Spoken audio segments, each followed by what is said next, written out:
एक तरफ जहां यमन के हूती ने इजराइल के तेल अवीव में ड्रोन अटैक करके नेतन्याहू को बड़ा दर्द देने का काम किया है, वहीं दूसरी तरफ लेबनान का हिजबुल्ला इजराइल के लिए एक ऐसा नासूर बन गया है जिसका घाव दिन ब दिन बढ़ता ही जा रहा है और वो समूचे उत्तरी इजराइल को अपनी चपेट में ले रहा है।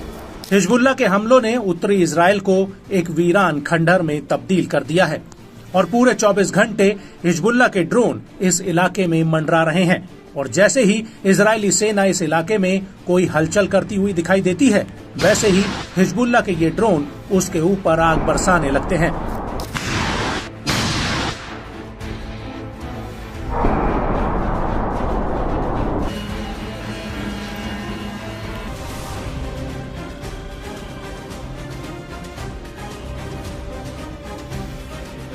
और इन हमलों के बीच एक बार फिर से हिजबुल्ला ने उत्तरी इजराइल को दहला कर रख दिया है। हिजबुल्ला ने सिलसिलेवार तरीके से इजराइल की कई सैन्य चौकियों पर बमबारी की है। हिजबुल्ला का कहना है कि उसने 18 जुलाई को 2:44 पर हादाब यारीन साइट पर आईडीएफ द्वारा हाल ही में लगाए गए जासूसी उपकरणों को निशाना बनाया गया और इसके ठीक बाद मैतुला सेटलमेंट पर भी आईडीएफ के कई जासूसी उपकरणों को उड़ा दिया गया। यहाँ पर हिजबुल्ला ने गाइडेड मिसाइल से एक बड़ा हमला किया है जो सीधे आईडीएफ के बेस पर जाकर लगी।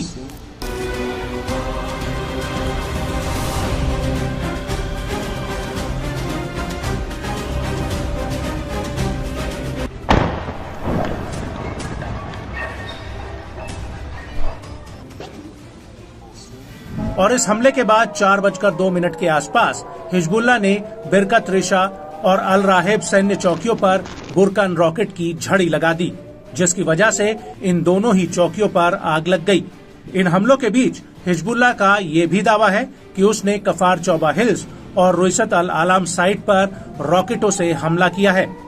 साथ ही हादाब यारीन साइट पर एक एंटी टैंक मिसाइल से मेरकावा टैंक को भी उड़ा दिया।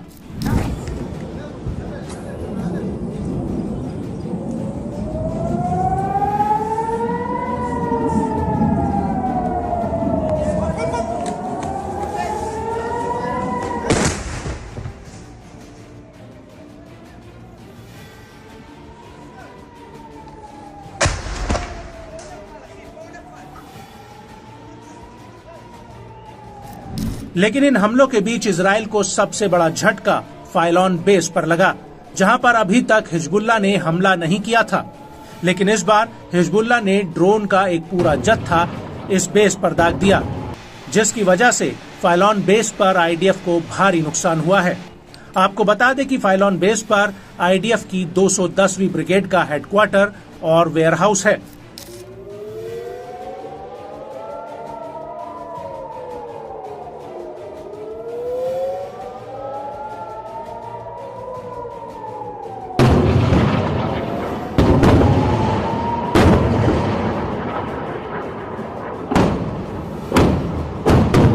हिजबुल्ला का कहना है कि फाइलॉन बेस पर आईडीएफ ने पोजीशन ले रखी थी और यहां पर कई अधिकारी और सैनिक भी तैनात थे। हालांकि इस हमले में आईडीएफ को कितना नुकसान हुआ है, इस बात का कोई खुलासा नहीं हुआ है। लेकिन हिजबुल्ला ने ये जरूर कहा है कि उसके इस हमले ने अपने टारगेट को हासिल किया है।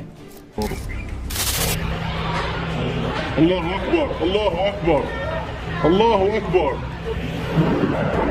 अल्लाहु अकबर, अल्लाहु अकबर।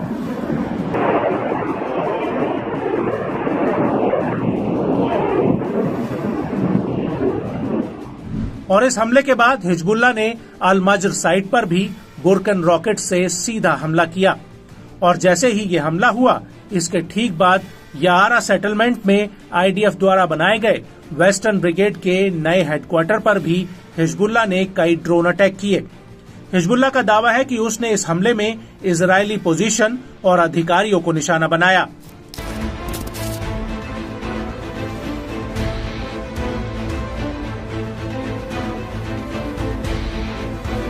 वहीं इन हमलों को लेकर इजरायली मीडिया का कहना है कि रोश पिना और हाजोर हगलीलित सेटलमेंट पर 2 हवाई टारगेट्स को एयर डिफेंस सिस्टम इंटरसेप्ट नहीं कर पाया, जिसकी वजह से मैतुला समेत इन इलाकों में आग लग गई।